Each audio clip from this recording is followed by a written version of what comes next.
Hello you smashers, how are you doing? Today I'm going to continue talking about why God allows all of this shit to happen. Why is he just why is he just allowing all of this to happen? Why won't he put a bloody stop to it? Well, I'll give you the Emissaries' take on all of that on the other side.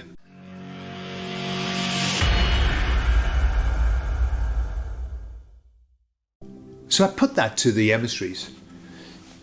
Why? Lots and lots of people say, why does God allow this? In fact, when I was a Jehovah's Witness and we go knocking on the doors, and I used to be hanging onto my dad's trousers and hiding behind him, putting my head under his crombie so that people couldn't see me.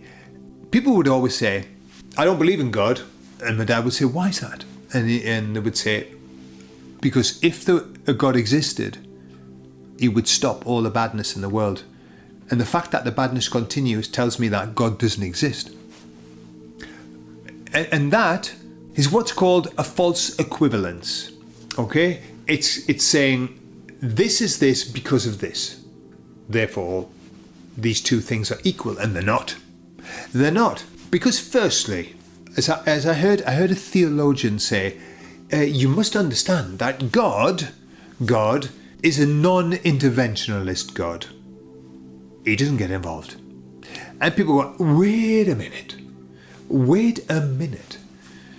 What about the God of the Old Testament? He certainly got involved, didn't he? I mean, a bit too much, really, when you read the stories, a little bit over the top of his involvement. He was getting his hands a bit muddy, or perhaps bloody, more so. And so what happened? Suddenly the Old Testament finished and the New Testament started, and then suddenly God didn't get involved. And it was all man, and chatty, and Paul and all of those and the disciples. But God not really getting involved. Whatever smiting there was to be done, all the smiting was smoted in the Old Testament. So people say, well, he did get involved.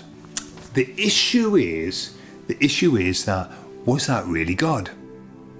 Or was it something else? And again, I don't know. I have not got a clue. But what I'm very aware of is that being that called himself Yahweh and El and lots of other different names, and the Elohim and all of that, not a particularly nice being. Not godlike in the sense that you might imagine God is love, as Jesus said. So the involvement of that God does not say anything about the lack of involvement of what we perceive to be God, whatever that is. And again, you see, the issue is that when people say God doesn't get involved, how do they know? What they mean is that somebody doesn't come down and stop the badness. Okay? But when they use the word God, do they even know what that is? All the philosophers in life, all of the theologians have said that the only thing that we can know is what God isn't. We can't know what God is. And when we say God can't exist because if God existed, then he would get involved. Again, that's how do we know? How do we know? What if it's not in the plan that God gets involved? What if it's not part of the process? What if God getting involved would completely and utterly ruin everything that we have planned? What if God getting involved would ruin the point of this? I'll give you an example. So Neil Donald Walsh talks about God, not being able to experience its own self, and so it split itself off to go and have this experience. Okay? Imagine you've got a parent. The mum says to the kids, get out, come on, get out into the street. I want to get the vacuuming done and all of that. Come on, get out, as we used to do long before we stopped doing that with kids and saying, stay at home, lock the doors and don't go out because it's dangerous out there. But before they used to go, get the bloody out, don't come back until lunchtime. Yeah, even then, maybe not. And imagine that the kids went out went out, and then the mum came down and followed them. And wherever they went, the mum was just behind going, watch out for that, be careful there, watch out, that's a cliff there, watch out, that they can sting. Imagine the mum followed the kids wherever they went. That would just defeat the entire object of the mum sending them out and saying, go off and make yourself into better people and have adventures. And so maybe by asking God to get involved, we would be doing ourselves a massive disservice. I don't know. I don't know if that's the case, just a sense that I get.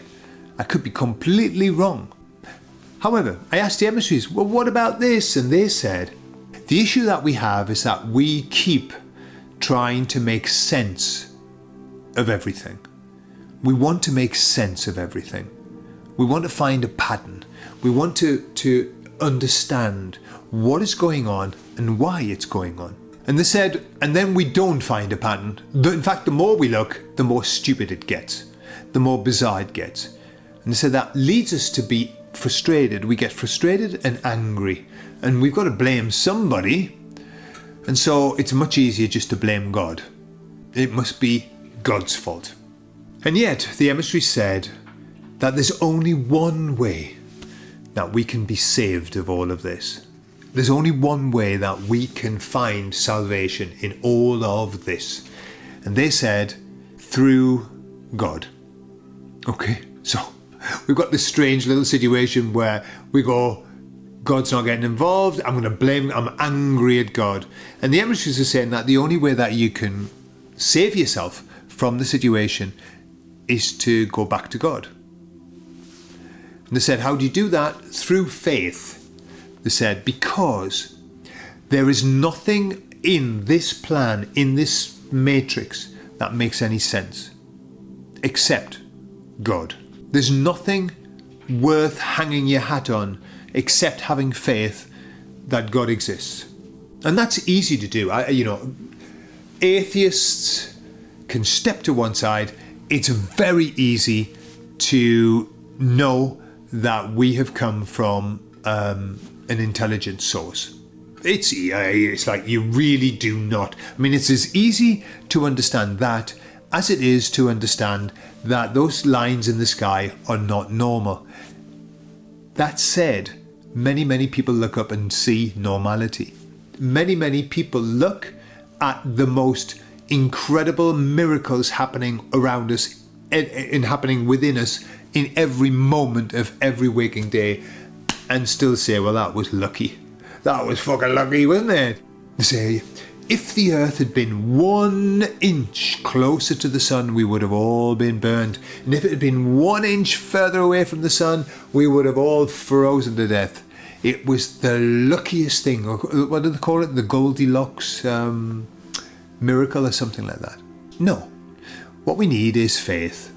Faith that there is something beyond this that is beautiful. This is hard, and there's something beyond this that's beautiful. All you have to do is have an experience like in hypnosis with a past life or with higher self work, and spend some time with your higher self and just notice how that feels. Notice how it feels. It's a very different place. It's a very different vibe, and you know that there's something better. Many people say, I'm just going to stay here for a while. I don't really want to come back just yet. Totally understandable. I'm in bliss.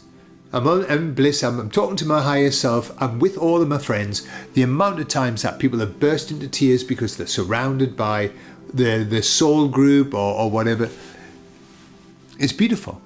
And they don't want to come back. And I understand why. But the only reason we come back, the only reason that we can handle it, is because of that. Is because we know that there's more to this than just this. If this was all that there was, all right. For me, if life was all that there was and nothing more, I'd be okay, but I think I'd be a bit sad. And I'd be a bit scared. In fact, I'd start getting scared now, thinking, oh my God, what's going to happen? My life's going to be over, and then what will happen? Nothing. I'll be no more. In 2 generations, I'll be forgotten about. Yeah, I think I'd be getting worried about it. But I don't, And I'm sure you don't either. Just because we know, oh, hang on, there's a bit more to it than this. In fact, this is just a tiny little bit of something extremely big. And so, getting back to why doesn't God get involved? God doesn't get involved in the way that we think he should, because God doesn't get involved in the way that we think he should. That's it. That's all that we know. Right? So, not getting involved, so there must be a good reason then. If God is the divine, loving creator of everything, there must be a bloody good reason why he's not coming down going, right, you, come on, yeah, like in the Old Testament. Anthony de Mello repeats something often in his work, and it's this sentence: everything is a mess, and all is well. Everything is a mess, and all is well. That's not his expression. That comes from all of the wise people. Everything's a mess.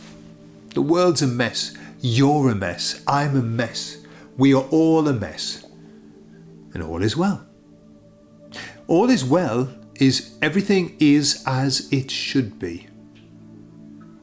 The only issue is we don't know why. We don't know why everything has to be this way. All we have to understand is that there's a jolly good reason for it.